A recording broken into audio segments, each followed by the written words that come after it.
আজকে আমি ডাটা আলু দিয়ে ট্যাংরা মাছের রেসিপি নিয়ে এসেছি। সবাইকে স্বাগতম ফারজানা আফরিন বিডিস অ্যাটিলিওর থেকে। আসলে রোজা রেখে রান্না করাটা অনেক কঠিন। তো আমি এটা প্রথম রাতের জন্য রান্না করছি। তো কড়াইতে আমি তেল ঢেলে নিলাম। আসলে রোজা রেখে আমি আসলে না মানে ভিডিও করতে পারি, রান্না করা হয় ঠিকই কিন্তু আমার ভিডিও করা হচ্ছে না। আমার মোবাইলেও সমস্যা ছিল, আবার আমার পারিপার্শ্বিকও সমস্যা ছিল। তো এখন আমি আমান জিরা ছিটিয়ে দিলাম। রমজান মাস আসার পরে আমি সেরকম ভিডিও দিতে পারতেছি না। একে তো আমার শরীর অসুস্থ, দুই আমার বাসাতেও সমস্যা। তো চুলাটা কমায় নিলাম। এখন আমি পেঁয়াজ দেওয়া শুরু করব। তো আমি পেঁয়াজগুলো দিচ্ছি। তো পেঁয়াজ কুচি দেওয়া শেষ হলে আমি রসুন কুচি দিব। তো আমার বাসার সমস্যার জন্যই আমি ভিডিওগুলো দিতে পারছিলাম না। তো আজকে আমি সুযোগটা পাইছি। এখন আমি রসুন কুচি দিলাম। রসুন কুচি দেওয়ার পর আমি খুন্তি দিয়ে এটা সুন্দর করে নেড়ে চেড়ে দিব।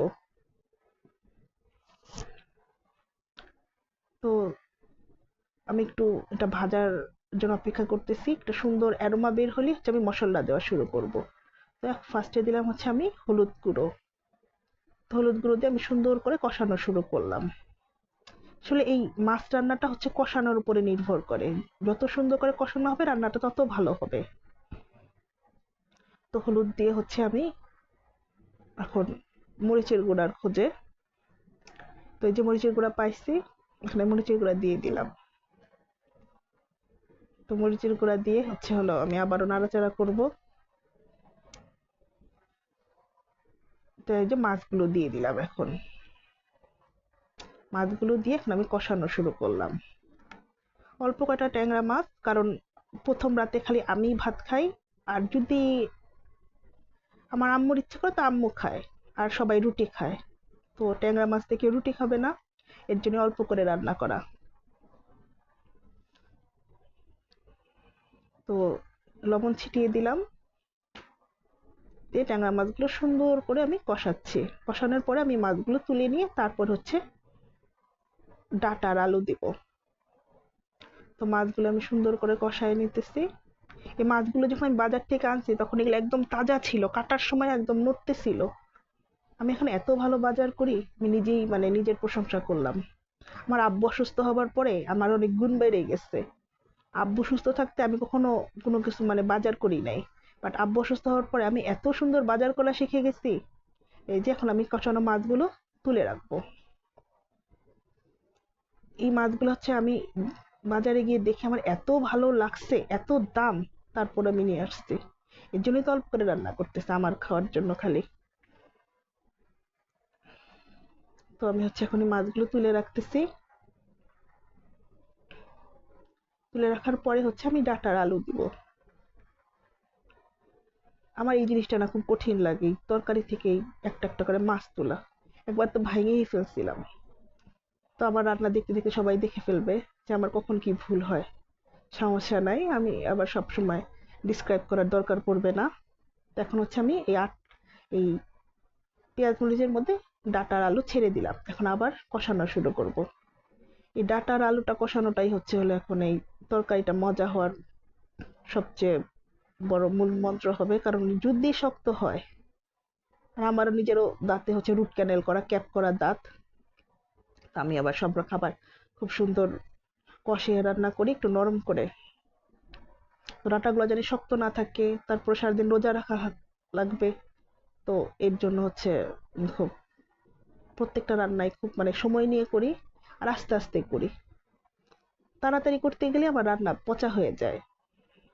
আবার তার সাথে ভিডিও করতে গেলে ক্যামেরা এনে রাখা লাগে, তারপর দেখা যায় যে স্ট্যান্ডে, কাছে আনো দূরে আনো, তো এটা অনেক সমস্যা হয়।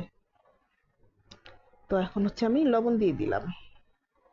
আমি সবসময় উপর দিয়ে ছিটিয়ে লবণ দিই। এতে কি হয় যে লবণ বেশিও হয় না, আবার কমও হয় না। দেখুন আমি আবার লবণগুলো সবকিছু মিশিয়ে নিলাম। তখন আমি আবার ভালো করে কষাচ্ছি। এই কষানোটাই এই মাছটার স্বাদটা বাড়ায়। তো এই আলুর ভিতরে মশলাগুলো যাবে, ডাটার ভিতরে মশলাগুলো যাবে তেলের মধ্যে থেকে। এটাই যে স্বাদটা হবে, এটা আগে পানি দিলে হয় না। তো যখন আমার এটা একদম ভালোভাবে কষানো হয়ে যাবে, তখন হলে আমি পানি দিব।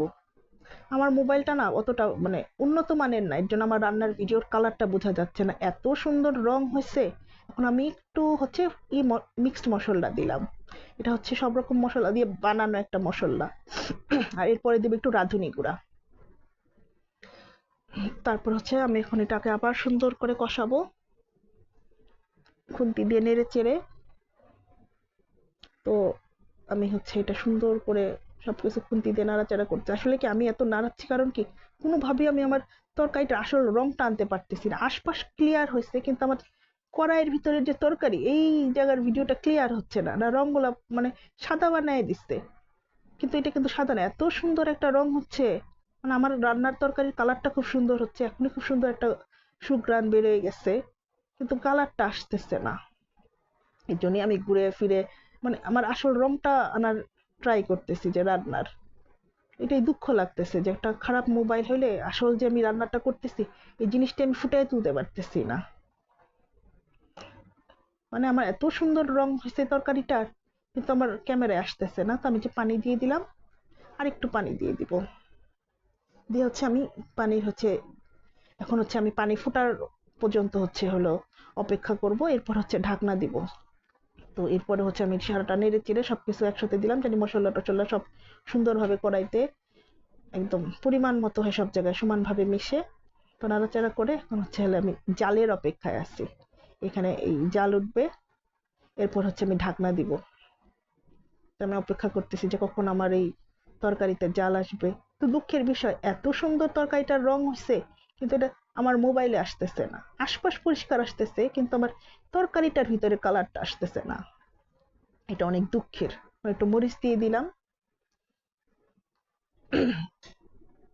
রোজা রেখে কথা বলা অনেক কঠিন। আমি বুঝে পাই না যে আমি যখন দেখি ইউটিউবে সবাই কি সুন্দর প্রত্যেকদিন ভিডিও দিতেছে, শর্টস দিতেছে, লং ভিডিও দিতেছে, আমি পারি না। রোজা রেখে দেখা যায় অন্যান্য কাজ করে, নামাজ পড়ে, ইবাদত বন্দিগি করে সময়ই থাকে না। রান্না করতে গেলে, ভিডিও করতে গেলে কিন্তু ভালোই একটা সময় লাগে।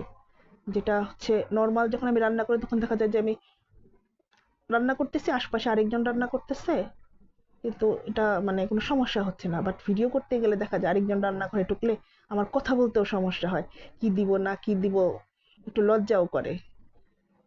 তো এই যে আমি এখন অপেক্ষা করতেছি যে এটা যখন জাল এসে যাবে তখন আমি ঢাকনা দিয়ে দিব, কিন্তু এখনো জাল আসে নাই।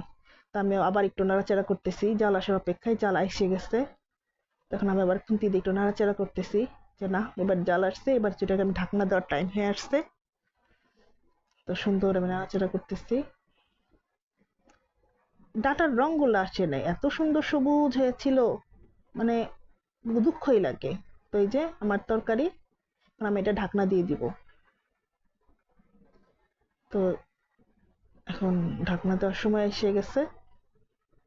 এখন আমি এটা ঢাকনা দিয়ে দিব 15 মিনিটের জন্য। তারপর আবার তুলে তারপর আমি মাছ দিব। তো এই যে এখন আমি আলু আর ডাটাটা সিদ্ধ করার জন্য ঢাকনা দিয়ে দিচ্ছি। তো এখন ঢাকনা সিদ্ধ হয়ে গেছে আলু আর ডাটা। এখন আমি মাছগুলা ছেড়ে দিব, কষানো মাছগুলা। এখন কষানো মাছগুলা ছেড়ে দিয়ে আমি আবারও কিছুক্ষণ এটা জাল করব।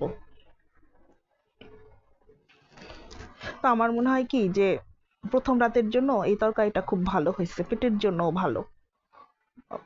শেষ রাতে অবশ্য আমি তরকারি টরকারি খাই না, আমি সরাসরি ডিম পোস্ট দিয়ে ভাত খাই। ওই প্রথম রাতেই যে তরকারি দিয়ে ভাতটা খাওয়া হয়, তো পরিমাণ অল্প দেখে সবাই আবার আমাকে অনেক কিপটা ভাবতেছে। আসলে আমি ছাড়া আর কেউ খাওয়ার নাই তরকারি বাসায়, সবাই রুটি খায়, রুটির সাথে ভাজি সবজি এগুলা। আমি একমাত্র এই ভাত তরকারি খাই, বাঙালি যাকে বলে, খাঁটি। আমাকে বলছিল যে রুটি খাও, রুটি খাইলে পেটে গ্যাস হয় না, সিদ্ধ আটার রুটি। কিন্তু আমার এই ভাত খাওয়াই লাগবে, তারপরে যে হালকা তরকারি, আর মাছ তো লাগবেই আমার রান্নায়। আমি পছন্দ মতো নিজে যে নিজের পছন্দে বাজার করে নিয়ে এসে তারপরে নিজের পছন্দে রান্না করি। আর এটাই আমার খুব পছন্দের একটা কাজ। মানে আব্বা অসুস্থ হওয়ার পরে আমি শিখছি বাজার করাটা, এর আগে আমি বাজার করতে জানতাম না। তাই যে আমি এখন আমার তরকারিটা হওয়ার অপেক্ষায় আছি। আবার ঢাকনা দিয়ে দিব, দিয়ে আমি অপেক্ষা করব আমার তরকারিটা মানে একদম হয়ে যাওয়ার। এই যে আমার রান্নার তরকারিটা হয়ে গেছে, এখন আমি এটাকে বাটিতে ঢেলে নিব। আমি কিন্তু একটা মজার ভাবে বাটিতে ঢালি। এই যে চুলার আগুন আছে না, এই আগুনের উপরেই আমি আবার আরেকটা স্টিলের বাটি দিব, দিয়ে সেই স্টিলের বাটিতে ওই আগুন থাকা অবস্থায় আমি হচ্ছে মাছটা ঢাইলে দিব। ঢাইলে দেওয়ার পরে হলো আমি ওই যে ওই আগুনে ওই স্টিলের বাটিতে এই মাছটাকে আমি আর একটুক্ষণ জ্বালাবো। তারপরে হলো আমি মাছটাকে নামায় নিব, মানে আমার টেবিলে রাখবো। এটা করলে কি হয়, আমার মানে একটা কড়াইয়ের গন্ধ হয় না, সেই গন্ধটা হয় না। তো আমি আমার মাছের কালারটা বোঝার জন্য একটু কাছ থেকে ক্যামেরা নিয়ে একটু দেখার চেষ্টা করছিলাম যে আসে নাকি, কিন্তু আসে নাই। পুরাটা রান্নাতে একটা বারের জন্য আমার রান্নার আসল রংটা আসে নাই। আর ডাটার সবুজ রংটা না আমার তরকারির যে কালারটা সেটাও আসে নাই। আর আমি আবার এডিট করতে পারি না, এটা আবার কিভাবে করে দেয় এটাও আমি পারি না। তো আমি কিন্তু এডিট করি না, আমি সরাসরি ভিডিওগুলোকে জোড়া লাগাই ফেলি। তো এই যে আমার রান্না পুরোপুরি হয়ে গেছে, আমি এটাকে বাটিতে ঢাইলে ফেললাম। তো বাটিতে ঢালা, এটা নিচে কিন্তু চুলা জ্বালা নয়, এটাকে আমি কিছুক্ষণ জাল করব। এতে হয়ে যাবে আমার এই ডাটা আলু দিয়ে রান্না করা ট্যাংরা মাছ রেসিপি। এটা মানে রমজান মাসের জন্য করা, তো এটা পেটের জন্য খুব ভালো। তো আমার কাছে এই রান্নাটা খুবই পছন্দের, আমার খুব পছন্দের মাছ এবং আমার খুব পছন্দের এই তরকারিটা। এর জন্য আমি এই মানে এই রান্নাটা করলাম, আজকে ভিডিওটা করলাম। রান্নাটা করাটা বড় কথা না, রান্না তো আমি রোজই করি, মানে ভিডিওটা করলাম কারণ আজকে আমি আমার পছন্দের একটা তরকারি রান্না করতেছি। এর জন্য সবাইকে অনেক অনেক ধন্যবাদ আমার ভিডিওটা দেখার জন্য। যদি ভালো লেগে থাকে তো আমাকে সাবস্ক্রাইব করবেন।